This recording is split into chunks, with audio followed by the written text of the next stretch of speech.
Did you know that some samurai actually fought for Mexico? Yeah, there were actually Mexican samurai, and they weren't even the ones who got away with it. There are stories of hundreds of Japanese people who somehow made their way to Mexico in the early 20th century, but there are more myths than facts around these samurai in exile. So today we're going to talk about the untold story of the samurai who fought for Mexico. But first, before we continue, I have an announcement. Now back to the show.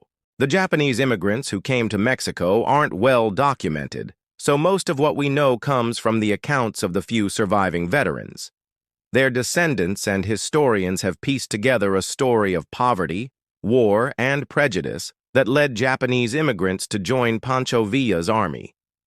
Japanese immigration to Mexico can be traced back to 1904 when the first Japanese arrived in the country. It wasn't unusual for Japanese immigrants to travel through the U.S. on their way to Mexico. But this is also one of the first recorded instances of immigrants coming to Mexico looking for work, particularly on farms. After all, the call for workers in Mexico was urgent because at the time, large tracts of farmland had been abandoned due to the Mexican Revolution. While much of the information about the Japanese in Mexico is anecdotal, researcher Gary Browning has estimated that between 1904 and 1914, approximately 300 Japanese immigrants arrived in Mexico. They settled mainly in the state of Sonora, where they worked long days in agriculture and mining for low wages. This changed the lives of the Japanese forever, forcing them to abandon their old lives in Japan for new ones in Mexico. In fact, this immigration didn't stop. According to records from the National Institute of Migration, from 1906 to 1913 alone, 342 Japanese entered Mexico. And while the numbers are unclear, the number of Japanese immigrants continued to grow after 1914, although it's believed that most of those who entered Mexico after 1914 were Chinese laborers who identified themselves as Japanese in order to avoid detection by immigration authorities. It should be noted that during this time, Mexico was experiencing its revolution, which began in 1910. And so the country's borders were pretty much open to anyone who could get in. By this time, the Mexican Revolution was raging, and the border was essentially open. By this time, the Japanese immigrants were aware that they were different from the locals. They spoke a different language. They looked different and practiced different customs. So they tended to keep to themselves. However, they didn't stay out of the conflicts in Mexico. In fact, many of them joined Pancho Villa's División del Norte during the Mexican Revolution. But why did they do this? Well, to understand this, you need to take a look at the time these immigrants spent in Mexico. As mentioned, these immigrants were not treated very well and they suffered extreme poverty. The Mexican Revolution broke out in 1910 and lasted until 1920. It was a complex struggle involving various factions vying for power and control over the nation. The main goal of the revolution was to remove the country's longtime dictator, Porfirio Diaz. The revolution led to significant political, social, and economic changes in Mexico. During this period, the lives of Japanese immigrants were particularly challenging. Like many others, they faced harsh working conditions, low wages, and discrimination. These circumstances pushed them to seek better opportunities elsewhere.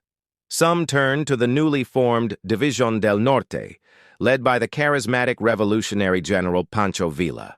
Joining Villa's army offered these Japanese immigrants a chance at a better life, a chance to escape poverty, gain access to resources, and potentially improve their status in Mexican society. For the Japanese immigrants, the decision to join Pancho Villa's army was likely influenced by a combination of factors. Their experience with poverty and discrimination, their search for better opportunities, and their admiration for Villa's revolutionary ideals may have all contributed to their decision. Now let's look at the man himself, Pancho Villa. Born Francisco Guadalupe y Trevijano on June 5, 1878, in the small village of San Juan del Rito, Mexico, he grew up witnessing both the beauty and the struggles of his homeland. Despite facing challenges throughout his life, Villa developed into a charismatic and influential leader. His military career began with his participation in the Mexican Revolution.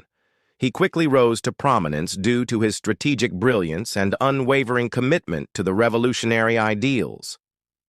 One of the key aspects of Villa's leadership was his ability to connect with the common people. He understood their struggles and fought tirelessly to improve their lives. This resonated deeply with the Japanese immigrants who saw in him a champion for their cause. Villa's army was a diverse group of individuals from various backgrounds who came together to fight for a common purpose. The presence of Japanese immigrants in his ranks reflected the inclusive nature of the revolution and the willingness to embrace individuals from all walks of life. Let's now meet two Japanese immigrants who joined Pancho Villa's army, Yanoshi Gomi and Kichizo Nebuya.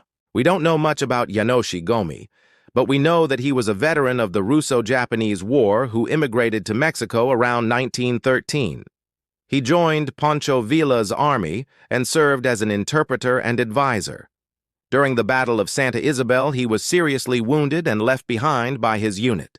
Local villagers took care of him until he was eventually sent to the United States for medical treatment. He died in San Antonio, Texas, on October 23, 1917, and is buried in the city's Japanese cemetery. Kichizo Nebuya, on the other hand, was born in Okinawa, Japan, in 1875. At the age of 22, he was sent to work in the copper mines of Cananea, Mexico. After working in the mines for several years, he left and joined Pancho Villa's army. With his military experience, he became one of the most important leaders in the division. However, he was killed in action during the Battle of Santa Isabel. His body was never recovered, leaving his family without any closure. Like many of the Japanese in Mexico, we really don't know how they ended up there.